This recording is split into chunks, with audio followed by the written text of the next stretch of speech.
Hello everyone, my name is Stephen Redmond and welcome to Pastor's Library. This is the channel where we discuss everything to do with theology books, books that might be on a reading list for your master's or bachelor's degree in biblical studies or biblical theology, or whether they're just on the refresher Bible course that you're a part of, or simply whether you have seen these books on bookshelves in your own pastor's office or on the bookshelves of a good Bible bookshop. Whatever it is, we're here to try and answer questions, help introduce you to books with good Christian ideas. And if you have any comments to make, please leave them below. We love to hear from you. We try to get back to you. And if you like what I have to say today, please remember to leave us a thumbs up. And also remember to subscribe and click on the bell if you haven't done already. Everything that helps the algorithm. Anyway, today I want to talk to you about one new book. Well, it's new to me. I've only discovered it in the last month or so. It's by a German author who, I've read a couple of his books. He's written a few books about Paul and I've read them. But this is an introduction to the history, literature and development of the early church. It's called The First 100 Years of Christianity. And it's by Udo Schnell. I hope that's a reasonable pronunciation, but who knows.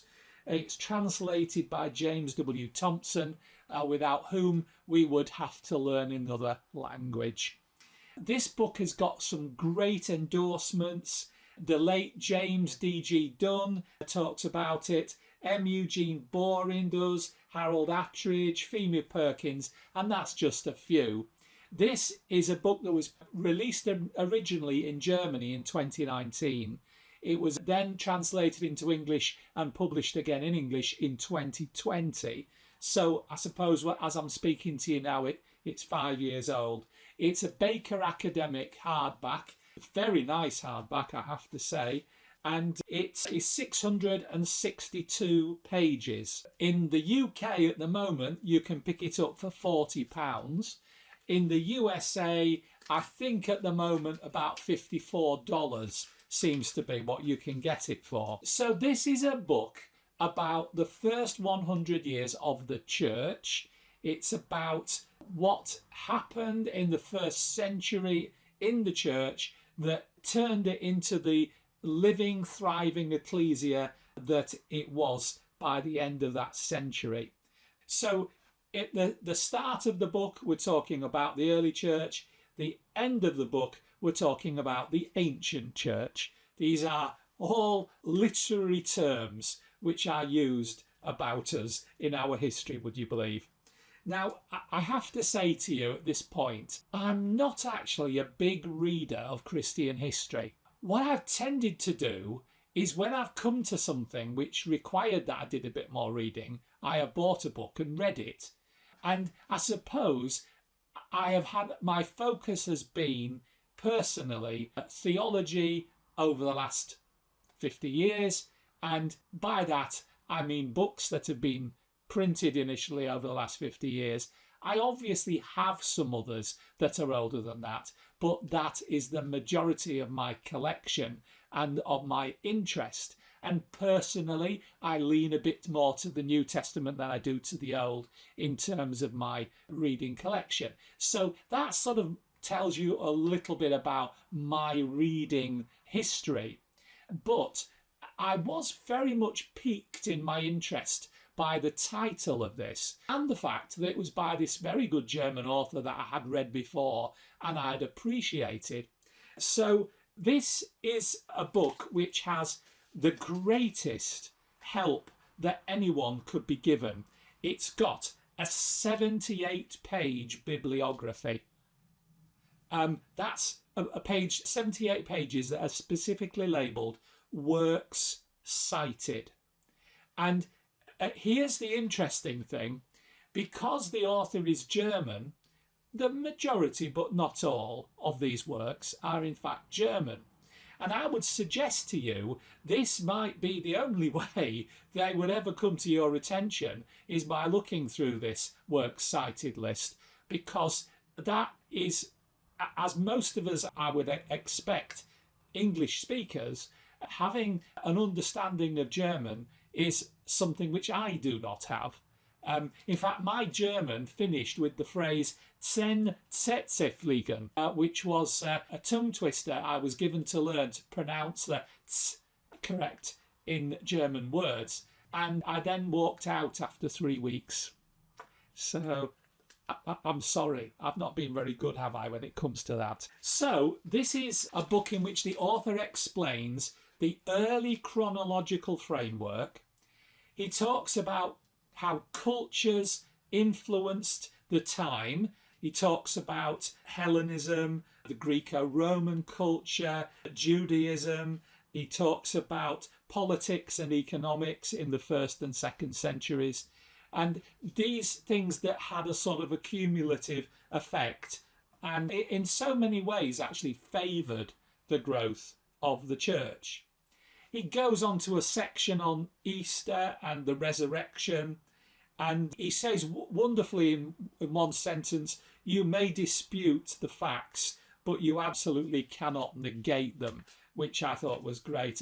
I read this in English thinking, I bet in German that actually sounds better, but anyway, that was it. He goes on to the origin of Christology. He talks about the churches in strategic areas, starting with the Jerusalem church. He talks how the disciples would talk of their experiences with Jesus, but in the early church, they talked of their experiences with the Holy Spirit, and that they had a pneumatic understanding. He then talks about a whole series of key names, names that we're familiar with, the 12, Peter, James, the brother of Jesus, the family of Jesus, the sons of Zebedee, Barnabas, Paul. He then talks about key places, starting with the temple in Jerusalem, and then key practices in the early church, baptism, breaking bread, and then a very interesting section on early mission, talking about Philip, Peter, Barnabas, Paul, Apollos, Prisca and Aquila. And he then goes on in his study of places to talk about Rome, to talk about Alexandria. And he has this whole section talking about that there's the development of 3 chains of the church: the Jerusalem church, the Jesus movement that started around Galilee, the church in Antioch. He specifies that in AD 48, or shall I say 48 CE, that one key event that made the early church and shouldered its direction was the Apostolic Conference. And he talks about that, its impact, and he then goes on to the missionary journeys of Paul, the emergence of the house church, and he talks about the ecclesia, a word being applied to the church. And then there's a whole section on social stratification, talking about slaves and masters, men and women, Greeks and Jews. I think I know a scripture about that.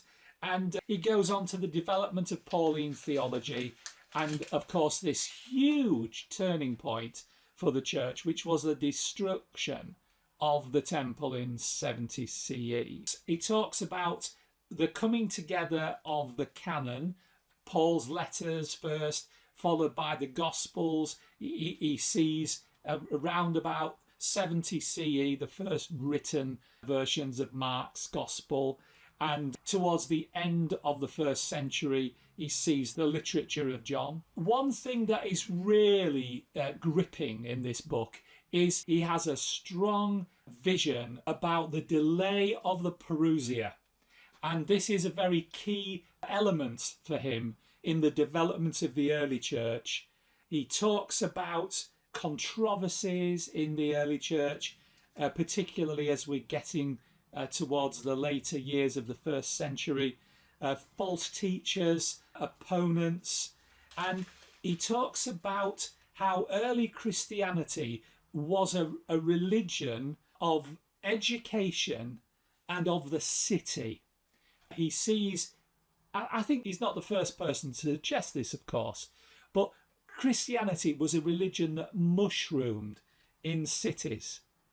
And it also was a religion that gave birth to a real rush of literature, urging people to change their ways of life. It's his suggestion at the end of the first 100 years, so we're talking round about 130 CE, that there were around 50,000 Christians living, and that they were in about 100 churches. I have to say, I think his figures, but probably by his own admission, are very conservative. But it is quite astonishing how much the church grew under times of intense persecution. So of this 50,000, there's a lot have died along the way, and they've still left 50,000. So that's quite powerful, I think, and a memory that the church should not forget. He draws on the letters of Clement and Ignatius and talks about what they see as problems in the early 2nd century church. And he also talks about the rise of Gnosticism and the impact that had as well. Now, I've tried to summarise that as quickly as I could, but what I would say is that, as I've already mentioned, I am not a huge lover of history, but I really did get into this book.